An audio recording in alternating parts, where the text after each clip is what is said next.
जिन्होंने भी जाना है उनके सभी वचन उलट बांसियां हैं। इसलिए संतों के और दार्शनिकों के वचनों में भेद है। दार्शनिक के वचन में उलट बांसी कभी नहीं होती। एक श्रृंखला, एक तर्कबद्ध व्यवस्था होती है। दार्शनिक का अर्थ है सिस्टमेटाइजर, वो एक सिस्टम बनाता है। कांट है, हीगल है, ये एक व्यवस्था बनाते हैं। इनके व्यवस्था का एक महल है। ये जंगल के बीच थोड़ी सी जगह साफ करके एक बगीचा बनाते हैं, एक उपवन बनाते हैं। जंगल को बिल्कुल छोड़ देते हैं दीवार के बाहर। जंगल में तो कोई हिसाब नहीं, कोई सिमिट्री नहीं, कोई अनुपात नहीं। कहीं भी कोई वृक्ष उगा है, कैसा भी उगा है, इर्छा तिरछा गया है, लेकिन उसके बीच एक जमीन को साफ करके दार्शनिक एक बगीचा बनाता है। उसमें सिमिट्री है, अनुपात है, उसमें सब चीजों में व्यवस्था है। रास्ते ज्यामिति के ढंग से बनाए गए, वृक्ष बराबर फासलों पे लगाए गए। जापान में ज़ेन मॉनेस्ट्री होती है, बौद्ध भिक्षुओं का आश्रम होता है, तो वहां वो सिमिट्री का उपयोग नहीं करते। अगर रास्ते बनाते हैं तो वो ऐसे होते हैं जैसे जंगली हों, ज्यामिति का उपयोग नहीं करते। वृक्ष लगाते हैं तो ऐसा लगाते हैं जैसे वो जंगली हों, बगीचा ना मालूम पड़े। एक बहुत प्रसिद्ध ज़ेन फकीर हुआ जो कि बगीचे की कला में बड़ा कुशल था, तो सम्राट ने अपने बेटे के लिए नियुक्त किया कि वो उसे बागवानी सिखाए। तो सम्राट का बेटा रोज सीखने जाता था, और जो भी फकीर सिखाता था, सम्राट के पास हजारों माली थे, वो जैसा बेटा कहता था वैसा बगीचा लगा देते थे। फकीर ने कहा था कि 3 साल पूरे होने पर एक दिन तेरे बगीचे को देखने आऊंगा, उसी दिन परीक्षा हो जाएगी। और कोई परीक्षा है भी नहीं। 3 वर्ष तक सम्राट का बेटा सुंदर बगीचा निर्मित करता रहा, ऐसा बगीचा जैसा कि जापान में फिर दूसरा नहीं हो सकता था। हजारों माली काम में लगे रहे। 3 साल में इतनी सुंदर कृति बन के खड़ी हुई कि सम्राट भी चकित हुआ। सम्राट ने कहा, इसमें तो कोई उपाय ही नहीं असफल होने का तेरा, ऐसा बगीचा कभी देखा भी नहीं गया है। पर उसके बेटे ने कहा कि वो फकीर जरा उल्टा ही आदमी है, मुझे भरोसा नहीं, क्या करेगा। फकीर आया, सम्राट खुद भी मौजूद था, राज दरबारी मौजूद थे, बेटे की परीक्षा का दिन था, बेटा मौजूद था। बगीचा ऐसा चमक रहा था जैसे कि स्वर्ग का हो, लेकिन फकीर का चेहरा गंभीर बना रहा, उस पर मुस्कुराहट ना आई। सम्राट भी भयभीत हुआ। राजकुमार तो बहुत कपने लगा, पूरा बगीचा देख डाला, लेकिन उस फकीर के चेहरे पर जरा सा भी प्रशंसा का भाव ना आया। देखने के बाद उसने कहा कि एक टोकरी ले आओ। एक टोकरी लाई गई। फकीर भागा हुआ बगीचे के बाहर गया, बगीचे के बाहर से सूखे पत्ते टोकरी में भर के लाया, रास्ते पे बगीचे के फेंक दिए। हवा ने पत्तों को बिखेर दिया। उस फकीर ने कहा कि तुम्हारा ये बगीचा इतना ज्यादा आदमी की खबर देता है कि सच्चा नहीं हो सकता। इसमें एक सूखा पत्ता नहीं, ये कृत्रिम है, झूठा है, असत्य। 3 साल और लगेंगे, क्योंकि जहां हरा पत्ता है वहां सूखा पत्ता भी होगा ही। जहां जन्म है वहां मृत्यु, जहां प्रकाश है वहां अंधेरा है। नहीं, ये मुझे स्वीकार नहीं। 3 साल में तुम कोशिश करो कि फिर जंगल हो जाए। इसमें आदमी के चरण चिन्ह नहीं दिखाई पड़ने चाहिए, क्योंकि आदमी के चरण चिन्ह का मतलब होता है तर्क, गणित, हिसाब। इसमें परमात्मा की छाप होनी चाहिए, जहां न तर्क है, न गणित, न हिसाब, जहां चीजें बेबूझ हैं। उलट बांसी का अर्थ है एक बेबूझपन। तो दार्शनिक तो बनाता है एक बगीचा जहां से सूखे पत्ते हटा देता है। संत प्रवेश करता है जंगल में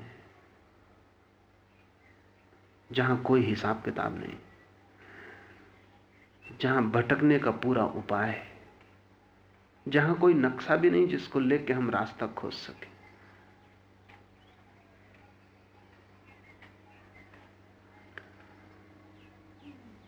नक्शा रहित, बेबूझ रहस्य का जो जगत है, उसकी खबर उलट बांसियों में। उलट बांसियां जैसा ज़ैन फकीरों के कोन होते हैं वैसी है। भारत में हमने वैसा उपयोग नहीं किया, काश हम करते तो बड़ा कीमती होता। जापान में ज़ैन फकीरों ने कोन का उपयोग किया। कोन का ठीक वही अर्थ है जो उलट बांसी का है, लेकिन कोन का अर्थ उन्होंने किया है ध्यान के लिए, हम नहीं कर पाए। जब कोई ज़ैन गुरु के पास जाता है सत्य की खोज में, तो वो उसे एक उलट बांसी देता है, जिसको जापान में कोन कहते हैं। कोन का अर्थ है एक पहेली जो हल ना हो सके। जो हल हो जाए वो कोन नहीं। पहेलियां हल हो जाएं तो पहेलियां हैं। जो पहेली हल ना हो सके, जिसका हल होने का उपाय ही नहीं, उसका नाम कोन। जैसे कि ज़ैन फकीर कहेगा कि देख, अब तू ध्यान कर इस बात पर, ताली दो हाथों से बजती है। अगर कोई एक ही हाथ से ताली बजाए तो कैसी होगी उसकी ध्वनि, इस पर ध्यान कर। अब एक ही हाथ से ना तो ताली बजाई जा सकती,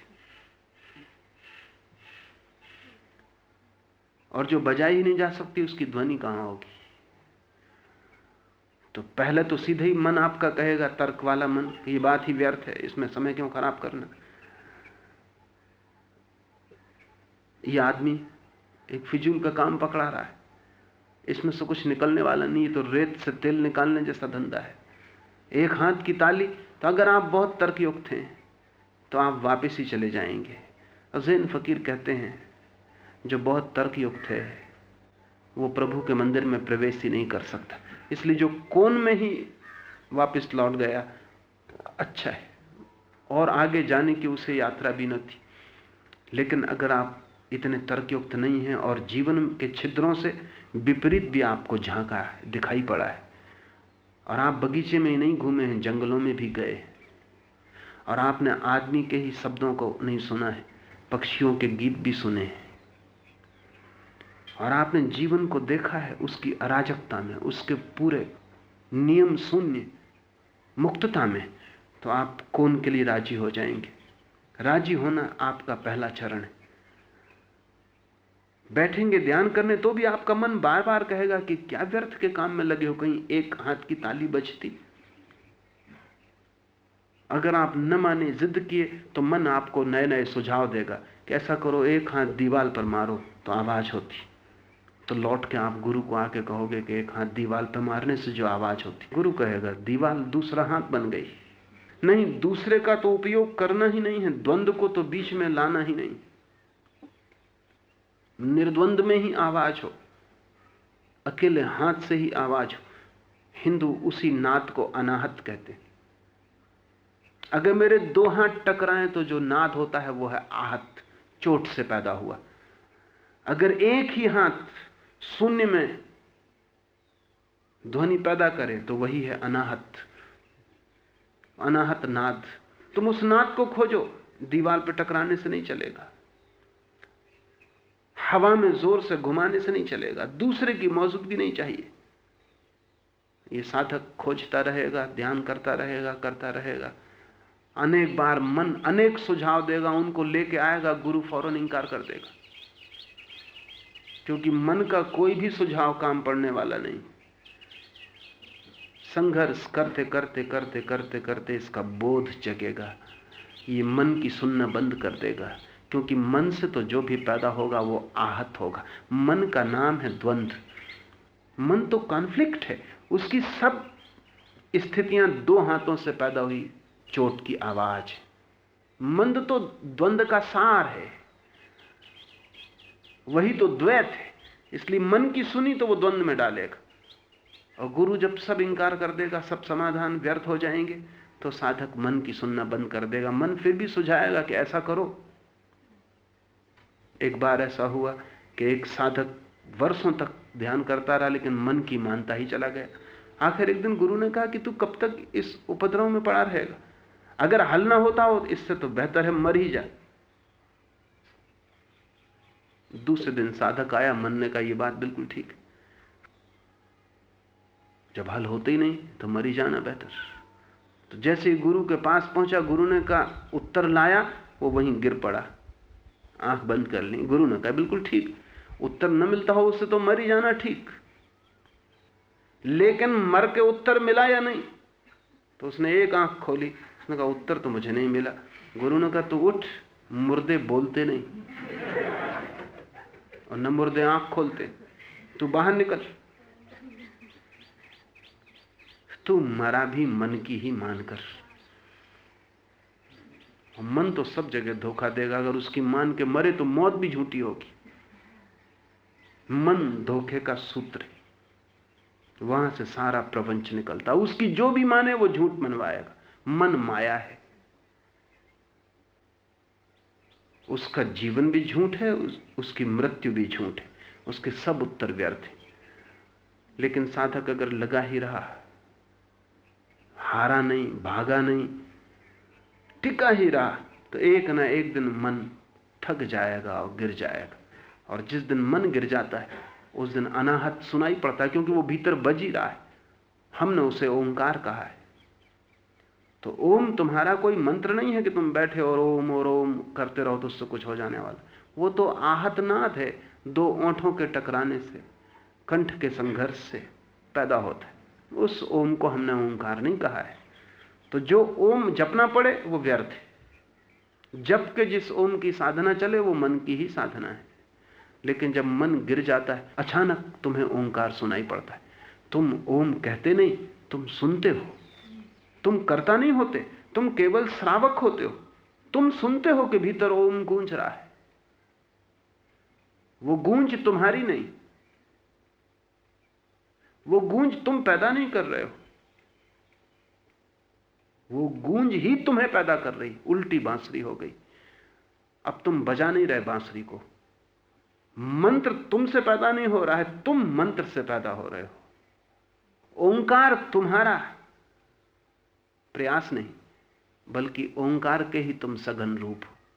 वो जो ओम की ध्वनि तुम्हारे भीतर पैदा हो रही है, वही ध्वनि तुम्हें निर्मित कर रही है। तुम उस ध्वनि को पैदा नहीं कर रहे, ओम तुम्हें पैदा कर रहा है। तो ओम कोई मंत्र नहीं है, तुम्हारा जीवन है। ओम कोई बात नहीं है जो तुम कर लो। ओम तुम्हारा स्रोत है, अस्तित्व है। ओम ध्वनि है अस्तित्व की, अनाहत नाद है। जिस दिन मन गिर जाता है उसी दिन अनाहत नाद सुनाई पड़ जाता है।